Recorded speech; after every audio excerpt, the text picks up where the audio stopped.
بسم اللہ الرحمن الرحیم۔ شروع کرتا ہوں اللہ کے نام سے جو بے انتہا مہربان نہایت رحم کرنے والے ہیں۔ قل اعوذ برب الناس ملک الناس الہ الناس من شر الوسواس الخناس الذي يوسوس في صدور الناس من الجنة والناس۔ آپ کہیے کہ میں لوگوں کے پروردگار کی پناہ میں آتا ہوں، لوگوں کے مالک کی اور لوگوں کے معبود برحق کی پناہ میں، وسوسہ ڈالنے والے پیچھے ہٹ جانے والے کی برائی سے، جو لوگوں کے سینوں میں وسوسہ ڈالتا ہے، خواہ وہ جن ہو یا انسان۔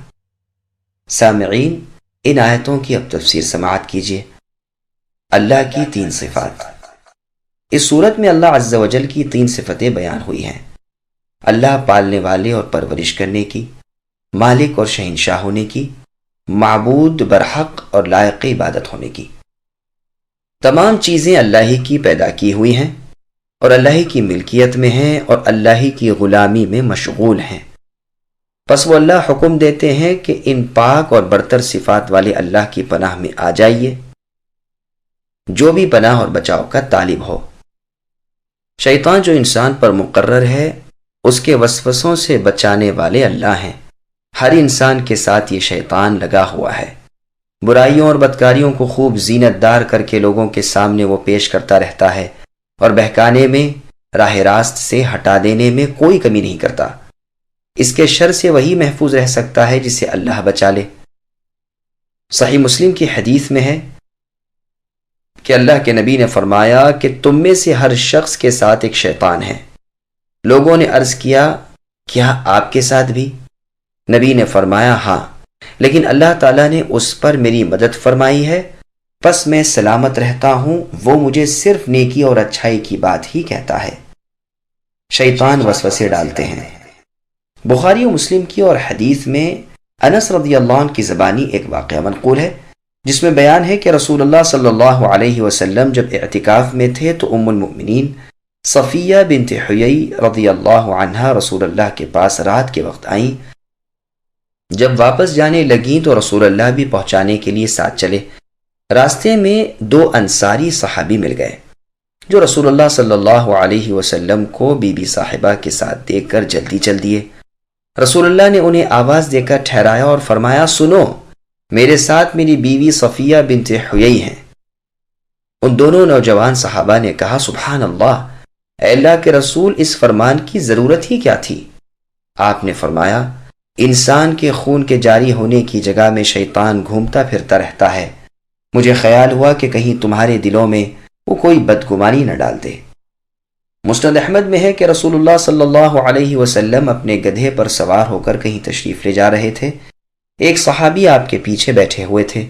گدھے نے ٹھوکر کھائی تو ان کے منہ سے نکلا، شیطان برباد ہو۔ رسول اللہ نے فرمایا، یوں نہ کہو، اس سے شیطان بڑھ جاتا ہے اور کہتا ہے کہ میں نے اپنی قوت سے گرا دیا، اور جب تم بسم اللہ کہو تو وہ گھٹ جاتا ہے یہاں تک کہ مکھی کے برابر ہو جاتا ہے۔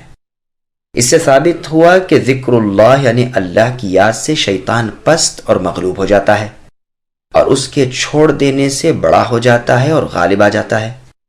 مسند احمد میں ہے کہ رسول اللہ صلی اللہ علیہ وسلم فرماتے ہیں کہ جب تم میں سے کوئی مسجد میں ہوتا ہے، اس کے پاس شیطان آتا ہے اور اسے تھبکتا اور بہلاتا ہے جیسے کوئی شخص اپنے جانور کو بہلاتا ہو۔ پھر اگر وہ خاموش رہا تو وہ ناک میں نکیل یا منہ میں لگام چڑھا دیتا ہے۔ شیطان جن اور انسان دونوں میں ہوتے ہیں۔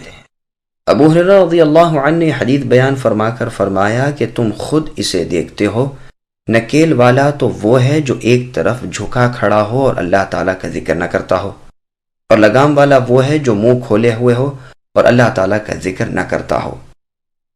ابن عباس رضی اللہ عنہما اس آیت کی تفسیر میں فرماتے ہیں کہ شیطان ابن آدم کے دل پر چنگل مارے ہوئے ہے۔ جہاں یہ بھولا اور غفلت کی، اس نے وسوسے ڈالنے شروع کیے، اور جہاں اس نے ذکر اللہ کیا اور یہ پیچھے ہٹا۔ سلیمان رحمۃ اللہ علیہ فرماتے ہیں، مجھ سے یہ بیان کیا گیا ہے کہ شیطان راحت و رنج کے وقت انسان کے دل میں سوراخ کرنا چاہتا ہے، یعنی اسے بہکانا چاہتا ہے۔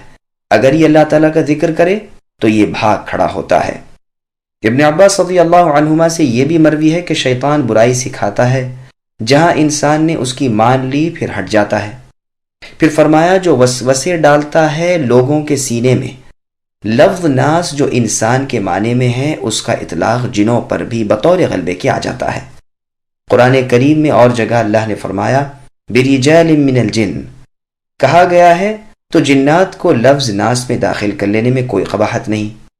غرض یہ ہے کہ شیطان جنات کے اور انسان کے سینے میں وسوسے ڈالتا رہتا ہے۔ اس کے بعد کے جملے من الجنۃ والناس کا ایک مطلب تو یہ ہے کہ جن کے سینوں میں شیطان وسوسہ ڈالتا ہے وہ جن بھی ہیں اور انسان بھی، اور دوسرا مطلب یہ ہے کہ وہ وسوسہ ڈالنے والا خواہ کوئی جن ہو یا کوئی انسان، جیسے اور جگہ اللہ نے فرمایا وَكَذَلِكَ جَعَلْنَا لِكُلِّ نَبِيٍّ عَدُوًّا شَيَاطِينَ الْإِنسِ وَالْجِنِّ يُوحِي بَعْضُهُمْ إِلَى بَعْضٍ زُخْرُفَ الْقَوْلِ غُرُورًا إِلَى آخر الآیہ، یعنی اسی طرح ہم نے ہر نبی کے دشمن انسانی اور جنات شیطان بنائے ہیں، ایک دوسرے کے کان میں دھوکے کی باتیں بنا کر سنوار کر ڈالتے رہتے ہیں۔ معوذتین یعنی قل اعوذ برب الفلق اور قل اعوذ برب الناس کا پڑھنا جادو وغیرہ سے حفاظت کا ذریعہ ہے۔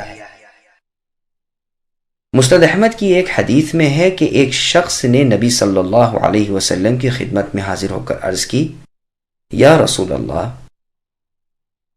میرے دل میں تو ایسے ایسے خیالات آتے ہیں کہ ان کا زبان سے نکالنا مجھ پر آسمان پر سے گر پڑنے سے بھی زیادہ برا ہے۔ نبی نے فرمایا اللہ اکبر اللہ اکبر، اللہ سب سے بڑے ہیں، اللہ سب سے بڑے ہیں۔